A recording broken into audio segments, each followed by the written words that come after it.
जिस भरोसा, विश्वास और युवाओं के नाम पर बिहार के नए नेता तेजस्वी यादव लोगों से अपील कर रहे थे कि हम ही को वोट दीजिएगा, उनके पास अभी इस बात का बिल्कुल भी जवाब नहीं होगा कि उनके पिताजी ने जेल से कैसे फोन कर दिया।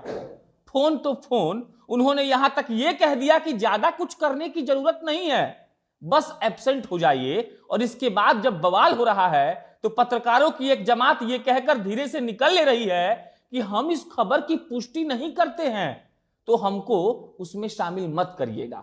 वैसे पुष्टि तो हम भी नहीं करते हैं, लेकिन एक बात का अंदाजा हमको खूब है कि लालू यादव रांची के जेल में नहीं है, वो अतिथि गृह में है। और झारखंड के महामहिम लोग अतिथियों की पूजा बड़े प्यार से कर रहे हैं। उस प्यार का एक अंदाज ये भी है कि झारखंड के राजद के महासचिव अंसारी साहब को लालू यादव के देखभाल का जिम्मा मिला है। देखभाल में मोबाइल भी है। लालू यादव जिसको जब मन करता है फोन कर देते हैं और कहते हैं कि एब्सेंट हो जाना, बाकी सब हम देख लेंगे। अब तेजस्वी यादव को चाहिए कि उन युवाओं के पास आकर इस बात का जवाब दे कि जिस पिता की करतूत के लिए उन्होंने भरी सभा में माफी मांगी थी, आज वही पिता विधायकों को फोन करके अनुपस्थित होने के लिए क्यों कह रहा है। और अगर आपको अपनी राजनीति बदलनी है तो पिताजी को अपनी राजनीति में क्यों घसीट रहे हैं। इस सब का जवाब आपके पास नहीं होगा, लेकिन मेरे पास करने को कटाक्ष है। अब नमस्कार, मेरा नाम प्रशांत राय है और आप जनता जंक्शन का स्पेशल सेगमेंट कटाक्ष देख रहे हैं।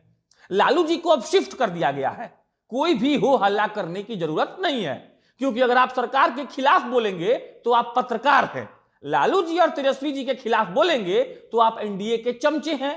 क्या साहब लोग ठीक बोल रहे हैं कि नहीं? लेकिन अगर आपको ठीक नहीं लग रहा है फिर भी सुनना पड़ेगा। वो कड़वी सच्चाई जो ये कहती है कि लालू यादव कभी जेल में थे ही नहीं, वो कड़वी सच्चाई जहां राजद का कार्यकर्ता अपने हाथ में हरिहर झंडा लेकर ये चिल्लाता है कि हमारे लालू जी तो चनामृत से धुले हुए हैं, बस इतना नहीं बता पाता है कि लालू यादव अगर धुले हुए हैं तो फोन करके एब्सेंट होने को उनको क्यों कहना पड़ रहा है। और इस बात का जवाब तो उनके पास बिल्कुल नहीं होगा कि बिहार के बदलते राजनीतिक परिदृश्य को अभी भी लालू की जरूरत क्यों है। अब दूसरा, एक जनाब ऐसे भी हैं हमारे भारत में जो अपने आप को किसानों का बेटा कहते हैं, लेकिन हमको बस इतना समझ में नहीं आता है कि बेटावा भरे ठंडी में अपने बाप पर पानी का फव्वारा कैसे छोड़ सकता है।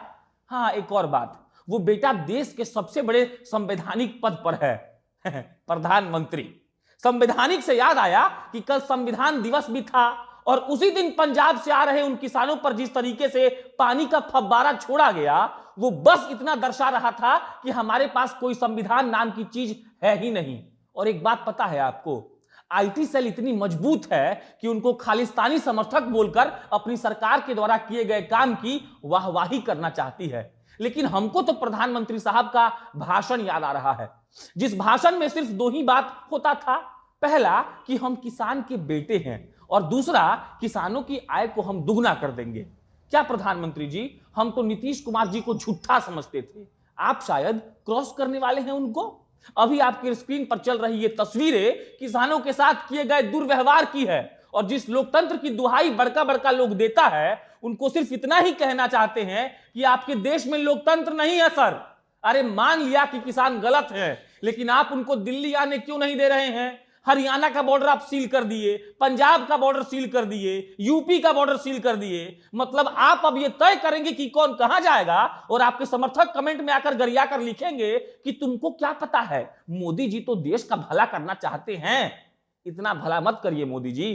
संविधान दिवस के दिन संविधान की धज्जियां रोड पर उड़ाया जा रहा था और आप टीवी पर आकर कहते हैं कि संविधान दिवस की शुभकामनाएं। अब तीसरा वाला और आखिरी वाला, एकदम गौर से सुनिएगा। एनडीए के भी भक्त लोग, महागठबंधन के भी भक्त लोग और एक आध छुटपुटिया नेता के भी भक्त लोग, खबर यह है कि 20 जनवरी तक, रिपीट करके बोल रहे हैं कि खबर यह है कि 20 जनवरी तक ट्रेनों की सारी बुकिंग फुल हो चुकी है, एक भी सीट खाली नहीं है। जोड़ लीजिए कि कितना ट्रेन बिहार से हर रोज चलता है बंबई, दिल्ली और किसी अन्य राज्य के लिए, और तब सोचिए कि पलायन की स्थिति आपके राज्य में क्या है।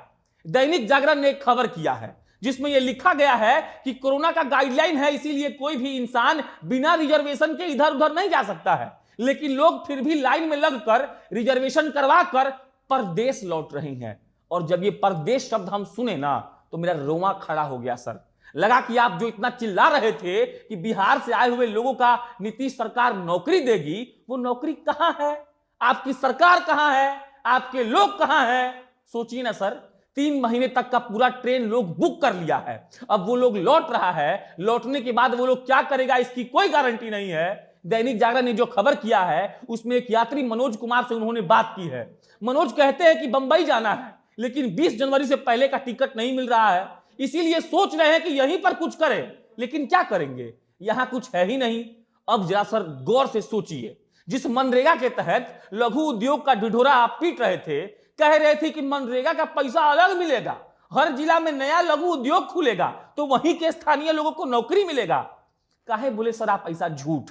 और अगर ये सच था तो लौट रहे लोगों का हिसाब दीजिए, और अगर आप सच में मुख्यमंत्री हमारे हैं तो स्टेशन पर जाकर ट्रेन को रुकवाकर उन लोगों को नीचे उतरवाकर कहिए कि तुमको यही बिहार में नौकरी देंगे, बाहर जाने की कोई जरूरत नहीं है। कर पाएंगे कभी आप ऐसा? अगर कर लेते ना तो कटाक्ष करने की जरूरत नहीं पड़ती। धन्यवाद।